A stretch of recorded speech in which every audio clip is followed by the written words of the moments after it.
ये आदमी जब घर आया तो उसने देखा कि उसकी बीवी का कोई बॉयफ्रेंड है। फिर बीवी ने उसे तलाक के कागज थमा दिए। अपनी बेरुखी दिखाती बीवी को देखकर पॉल समझ गया कि उसकी शादी खत्म हो चुकी है। लेकिन अजीब बात ये थी कि उसे गुस्सा नहीं आया, बल्कि वो अंदर से खुश हो गया। उसका ये अजीब रिएक्शन देखकर बीवी उल्टा परेशान हो गई। Are you all right? Yeah. तलाक के कागज उसके हाथ में थे, जो उसे एक नई जिंदगी देने वाले थे। असल में पॉल एक फॉर्मर सोल्जर था। कुछ दिन पहले ही वो आर्मी से ट्रेन के जरिए घर लौट रहा था। ट्रेन के डिब्बे में एक औरत का सामान अचानक ऊपर वाले रैक से गिर पड़ा। पॉल ने देखा तो झट से मदद के लिए आगे बढ़ा। उसी वक्त ट्रेन जोर से झटके खाने लगी और दोनों एक दूसरे से चिपक गए।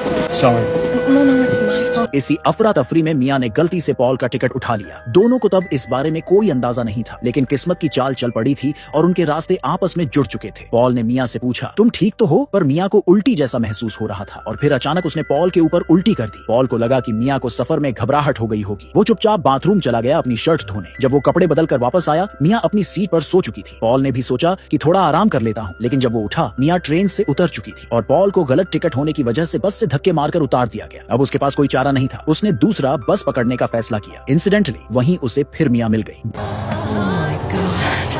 बात करते हुए मियां को समझ आया कि उसने गलती से पॉल का टिकट उठा लिया था, जिससे पॉल को समय से पहले उतार दिया गया। मियां बहुत शर्मिंदा हुई और बार बार माफी मांगने लगी, लेकिन पॉल ने उसे कुछ नहीं कहा। उसे तो लगा कि शायद किस्मत चाहती थी कि दोनों फिर मिले। इतने में दो और लोग बस में चढ़े। बस में बहुत सारी खाली सीटें थीं, लेकिन फिर भी वो जबरदस्ती मियां के पास ही बैठ गए। धीरे धीरे उन्होंने मियां पर गलत नीयत से हाथ भी डालना शुरू कर दिया। पॉल को ये बर्दाश्त नहीं हुआ। उसने तुरंत उन दोनों को रोक दिया। Fellas.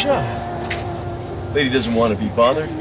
पर उन लड़कों को पॉल की टोकाटाकी पसंद नहीं आई। उन्होंने पॉल से झगड़ने की कोशिश की, लेकिन पॉल तो फौजी था। सिर्फ 1 मिनट में उसने दोनों को जमीन पर पटक दिया। मगर बस में मारपीट करने की वजह से ड्राइवर ने पॉल को भी बाहर निकाल दिया। मियां खिड़की से पॉल को देख रही थी। उसकी आंखों में माफी साफ झलक रही थी। बस जैसे ही आगे बढ़ी, पॉल ने तय कर लिया कि वो अगले स्टेशन तक पैदल जाएगा। उसे लगा कि यही उनकी आखिरी मुलाकात थी, लेकिन किस्मत ने फिर उसे मियां के पास पहुंचा दिया। रास्ते में उसने मियां को अपना बैग लेकर अकेले बैठकर रोते हुए देखा। पॉल ने पास जाकर कहा, अकेले यहाँ क्या कर रही हो? मियां ने आंसू पोंछते हुए बताया कि उसका घर पास ही है, लेकिन वो एक बड़ी मुश्किल में फंसी हुई है। असल में वो शादी से पहले ही प्रेग्नेंट हो गई थी। जब उसके बॉयफ्रेंड को पता चला, वो उसे छोड़कर भाग गया। उसका पिता बहुत सख्त था और परिवार की इज्जत को सबसे ऊपर रखता था। अगर उसे ये सब पता चला तो वो मियां को घर से निकाल देगा। मियां का टूटा हुआ चेहरा देखकर पॉल को एक आइडिया आया। उसने कहा, अगर तुम चाहो तो मैं तुम्हारा पति बनने का नाटक कर सकता हूँ और तुम्हें घर तक छोड़ सकता हूँ। मियां के पास और कोई चारा नहीं था। उसने अपना भरोसा उस अजनबी पर रख दिया, जिससे वो बस अभी अभी मिली थी।